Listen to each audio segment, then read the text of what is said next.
Welcome back to the PFC podcast. The views and opinions you are about to hear are the speakers and do not necessarily reflect those of anyone else. Now on to the podcast. Welcome back to the PFC podcast. This is Dennis and I'm here with Doug and Paul. And today we're going to talk about a little bit more challenging subject. Today we're going to talk about how to treat your expectant patients. Now we understand about the recovery position, about rolling them on their side so that they can maintain their own airway while we move on and treat the other patients.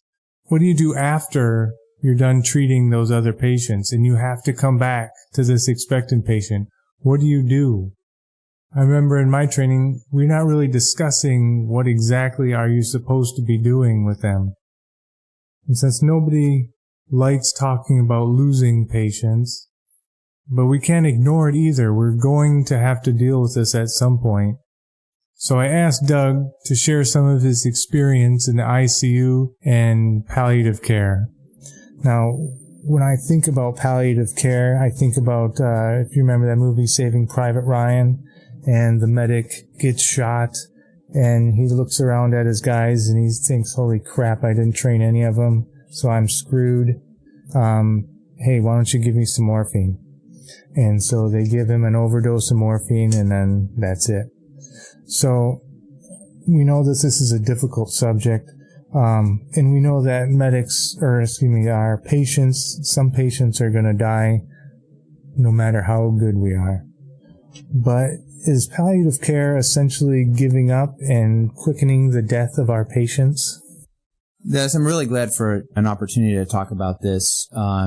Palliative care is something that I have done throughout my entire medical career. I was drawn to medicine to take care of cancer patients, and it was really only in the late stages of my residency training and after working in the burn unit and with patients over at Launchville that I decided to switch to critical care. But, there's a high instance in critical care of patients who don't survive as well. And so this has been a subject that I've been working with for my entire career.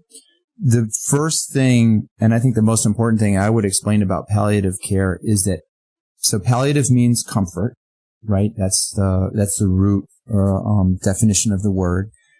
And what I explained to people, usually families and friends that I'm talking to about palliative care for a patient who does have a terminal condition, is that if we're good physicians, we provide palliative care at all stages of patient care, right?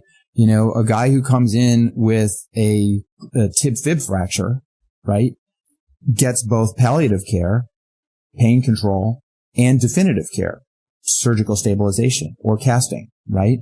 And so when we talk about palliative care, what we're talking about is not something that only happens at the end of life. It's just that the balance between palliative care and definitive care or curative care changes depending on what the patient's goals at the moment are, right? A patient with a terminal condition, the goals shift to a less curative approach, and a more palliative, i.e. providing comfort approach. But even in that stage, we're still vigilant for things that might be receptive to cure. So to answer your question, we have not given up taking care of your patient. In fact, I would say we're more engaged we're the opposite of giving up. We're more engaged in assessing what their goals are, assessing what their needs are, and rebalancing the equation between palliative and curative care, to be with our patient, and provide the care that they need, that balance of care that they need, in those really difficult final miles. So I guess kind of the situation I'm thinking of, we've triaged our patients. We have multiple, just like the scenario we started off with. We have one patient that we know that we can handle that. We have an airway. We have meds to take care of his pain. We know we have that. We have this other patient that, at least in our mind, we have no magic for that guy. So I've kind of triaged him as expectant. Now I've already taken care of my cric patient. Does that mean I get to kind of ignore this other guy? No, again, really good question. Obviously, in a resource-constrained environment and a tactical environment, you have to prioritize your efforts. But if in the prioritization of your efforts you have time, which is really the resource that you need the most, and safety available to take care of your expectant patient, I wouldn't even say that you need to have medicines available, because there are things that you can do that don't involve medicines that provide comfort to your care. It's really more that you have the time to assess your patient and provide them. From a medication standpoint, the two things that are there are really three things that patients who are dying experience the most, and whether they experience them or we see them and experience them for the patients is an interesting question. One is pain. A patient with a severe traumatic injury is experiencing pain on some level, and this can be manifest by elevated heart rate, by elevated blood pressure, by restlessness, agonal respiration. So as the body is dying, the breathing pattern changes and gets deeper and more labored. And then the third thing can be secretions.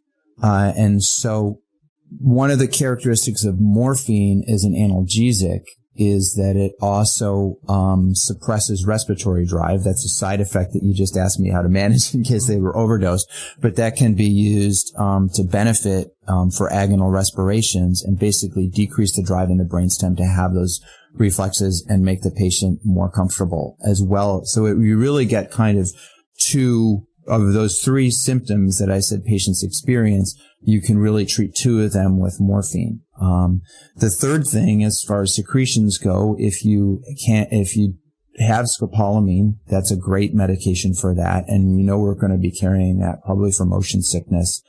And if you don't, then it's just positioning and suctioning and, keeping them dry. But those would be the two things. As far as getting to that decision for the medic, if I could back up for a little bit, that's maybe the toughest thing. You talked about not wanting to lose and not wanting to give up. And that is definitely a place where you should talk to somebody. As physicians in the hospital, we talk to families about, where they think their loved one is in terms of, their disease process or their injury process and goals of care. We talk to the nurses. We talk to each other as physicians. Do you think this is where they're at before we before we rebalance their, palliative versus curative care pathways? When you're alone as a medic, you really need to figure out a way to reach out to somebody for this. And I'm reminded of a story that, I think Sean Keenan told me, when he was deployed, where he had some medics working on a guy for hours, and they finally called him or they were calling him, and he gave them the permission to let their buddy go, and treat his pain and treat his symptoms, and make him comfortable. I don't think anybody should make that decision in a vacuum. I think especially somebody who's treating their buddy and their brother and their teammate should make that decision in a vacuum. And who you call, it kind of depends on your situation. Ideally, you call somebody you can trust, which is why I thought, Sean is I think battalion surgeon at this point, may have been a group surgeon. But known to the medics working on the guy, known to the unit, trusted, was a great choice. But don't make the decision in a vacuum. And when you're getting ready to call your friend like that, make sure that you have all the information ready to go. Just like any other telemedicine call, have that cheat sheet, the script filled out completely so that you have a coherent narrative that you're telling that person on the other end so that they can really help you make that decision. I think I've seen it in the past where people try to just wing it with these telemedicine calls, and it never works out for them. And the physician on the other end gets frustrated, the medic gets frustrated. Everybody's trying to get to the bottom line, but there's all these things, this interference in the way. So when you're going down the road, whether it's curative or palliative, make sure you have all the facts and you're able to describe and communicate them effectively. I guess one of the main reasons why I wanted to bring this up, especially to you, Doug, other than I knew you would know the answer, it's in our nature I think, to do something. The other guys on your team know that you're going to do something. And I think it was kind of one of those understood or untalked about things is, oh, he's expectant. Move on. But there are things you can do. The scenario, the patient, was loosely based on one of my patients that I ended up losing overseas. Their family was actually watching me while I was treating. It happened to be a child. So I knew I had to be doing something because they had put that much faith in an American. So I had to be doing something. Being able to handle their pain, handle secretions, either through positioning or whatever mechanism you make this patient comfortable. Everybody around you understands that you are doing absolutely everything that you can. And that story is a lot easier to take than I rolled them in the recovery position and then I moved the frick on. It's just not going to fly. It's not going to fly on your team, you know that. And it's not going to fly with your partner force or the civilian population. They expect us to be doing something. Even if in the end things just don't work out, all these steps provide closure for everyone else involved to know that everything that could be done was done. So let's run through those quickly. First, we're going to triage our patients the same as we've always done. Those patients that are considered expectant, once we're able to treat the other casualties and get back to them, we're going to start off with pain control. Not just for their injuries, providing analgesia, but also in those moments as things start to shut down, we can use opioids like morphine, fentanyl to kind of make that transition a lot more comfortable as systems start shutting down.